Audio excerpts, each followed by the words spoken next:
Bismillahirrahmanirrahim. Assalamualaikum warahmatullahi wabarakatuh. Selamat pagi, salam sejahtera buat kita semua. Alhamdulillah, semoga kita semua dalam keadaan sehat walafiat sehingga bisa melaksanakan kegiatan pembelajaran kita pada kesempatan kali ini. Baik, pada kesempatan kali ini kita masuk di tema yang keempat tentang globalisasi untuk mata pelajaran IPS, materi tentang posisi dan peran Indonesia dalam kerjasama di ASEAN. Sebelum kita masuk ke materi pembelajaran yang akan kita pelajari, kalian perhatikan terlebih dahulu kompetensi dasar dan tujuan pembelajaran yang akan kita capai pada pembelajaran kali ini. Seperti biasa, jangan lupa like, comment, and subscribe video ini agar video ini semakin berkembang. Untuk poin bahasan yang akan kita bahas pada pembelajaran kali ini, yang pertama adalah globalisasi, kemudian yang kedua, kerjasama Indonesia dengan negara ASEAN di bidang sosial budaya, yang ketiga, kerjasama Indonesia dengan negara ASEAN di bidang politik, dan yang keempat adalah kerjasama Indonesia dengan negara ASEAN di bidang iptek. Baik, langsung masuk kita ke materi yang pertama tentang globalisasi. Pengertian globalisasi. Globalisasi berasal dari kata global dan isasi. Global artinya dunia, sedangkan isasi artinya proses. Sehingga globalisasi dapat diartikan sebagai proses mendunia. Era globalisasi ini seakan dunia tanpa batas. Seluruh bangsa dan negara di muka bumi ini semakin terhubung satu dengan yang lainnya, seakan tidak terpisah lagi oleh batas wilayahnya. Globalisasi memungkinkan beragam produk dari negara lain dapat kita temui di negara kita. Kita bisa menemukan berbagai makanan dari negara lain seperti pizza, jam tangan, atau boneka dari negara lain. Produk Indonesia juga bisa ditemui di luar negeri, misalkan batik. Perkembangan komunikasi dan transportasi menjadikan barang-barang tersebut mudah ditemui di negara lain. Sebagai contoh, ini adalah contoh globalisasi batik yang berasal dari Indonesia yang sudah mendunia. Kemudian karpet dari Turki yang bisa kita temukan di Indonesia, boneka dari Tiongkok, mobil dari Jepang, jam tangan dari Swiss, dan susu dari Selandia Baru yang dengan mudah dapat kita temukan di Indonesia. Contoh lainnya, kita dapat dengan mudah menemukan berbagai produk dari Jepang, Korea, Cina, Amerika, Jerman, dan berbagai negara lainnya di negara kita. Kita juga dengan mudah menyaksikan siaran langsung dari berbagai belahan dunia melalui tayangan televisi. Kita pun merasakan betapa mudahnya berkomunikasi dengan sahabat dan keluarga. Kita merasakan seolah-olah tidak ada lagi batasan satu tempat dengan tempat yang lain di era globalisasi ini. Pada tanggal 2 Oktober 2009, UNESCO memberikan pengakuan dan mengesahkan secara resmi batik Indonesia sebagai warisan budaya dunia. Ini juga salah satu contoh dari globalisasi batik yang dimiliki oleh Indonesia. Ciri khas Indonesia sudah mendunia, sudah dikenal oleh negara lain. Melalui berbagai pameran seni tradisional yang diadakan di dalam dan di luar negeri, batik Indonesia semakin dikenal dan diminati oleh warga dunia. Dampak positif globalisasi. Globalisasi memiliki banyak manfaat bagi manusia di berbagai belahan dunia. Contohnya, kemudahan dalam pertukaran produk antar negara. Kemudian selanjutnya, perkembangan teknologi dan komunikasi yang semakin canggih sehingga memudahkan kemudahan dalam pertukaran produk yang ada di berbagai belahan dunia. Dampak negatif globalisasi.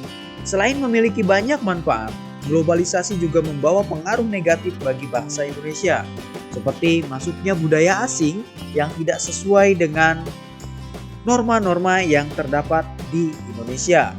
Kemudian nilai luhur bangsa menjadi luntur jika kita tidak bisa menyaring budaya-budaya yang baik dan budaya yang tidak baik. Sikap kita dalam menghadapi globalisasi. Agar pengaruh negatif globalisasi dapat kita cegah, sikap kita dalam menghadapi globalisasi yaitu yang pertama, waspada dengan masuknya budaya asing ke Indonesia.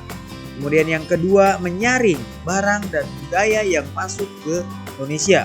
Kita hanya mengambil budaya-budaya yang baik yang bisa kita terapkan di Indonesia.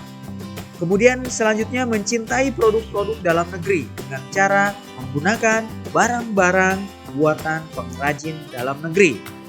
Sehingga pengrajin dalam negeri mendapatkan keuntungan dari pembelian barang-barang tersebut.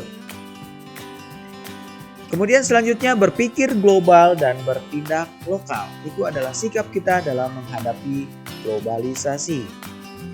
Lanjut ke materi selanjutnya, kerjasama Indonesia dengan berbagai negara ASEAN di bidang sosial budaya. Kerjasama Indonesia dengan negara ASEAN di bidang sosial. Ada bentuk kerjasama dan peran Indonesia di dalam kerjasama tersebut. Kerjasamanya dalam kemanusiaan. Perannya mengirimkan bantuan kepada negara yang dilanda bencana. Kemudian kerjasama lainnya menjaga perdamaian dengan negara ASEAN. Peran Indonesia ikut serta menyelesaikan konflik di Kamboja. Kemudian kerjasama selanjutnya adalah mewujudkan kawasan ASEAN yang bebas narkoba. Indonesia berperan sebagai melakukan upaya pemberantasan narkoba di negaranya. Itu adalah kerjasama Indonesia dengan negara ASEAN di bidang sosial. Selanjutnya kerjasama Indonesia dengan negara ASEAN di bidang budaya. Ada bentuk kerjasama dan peran Indonesia di dalamnya. Kerjasamanya adalah mengadakan festival seni. Peran Indonesia menjadi tuan rumah festival seni dengan mengundang seniman luar dari negara ASEAN. Kemudian kerjasama selanjutnya adalah pertukaran acara televisi dan radio. Perannya mendukung program tersebut. Kemudian bentuk kerjasama selanjutnya adalah memperkenalkan kebudayaan kepada negara anggota ASEAN. Perannya memberikan kesempatan kepada seniman lokal untuk mengadakan pentas di negara anggota ASEAN. Kemudian kerjasama Indonesia dengan negara ASEAN di bidang politik. Ada bentuk kerjasama dan peran Indonesia di dalamnya. Kerjasama yang pertama adalah mempererat hubungan diplomatik. Perannya dengan mengirimkan duta dan konsul ke negara-negara ASEAN. Kemudian kerjasama yang kedua adalah menciptakan stabilitas politik. Peran Indonesia ikut serta menjaga perdamaian dan stabilitas politik di kawasan Asia Tenggara atau ASEAN.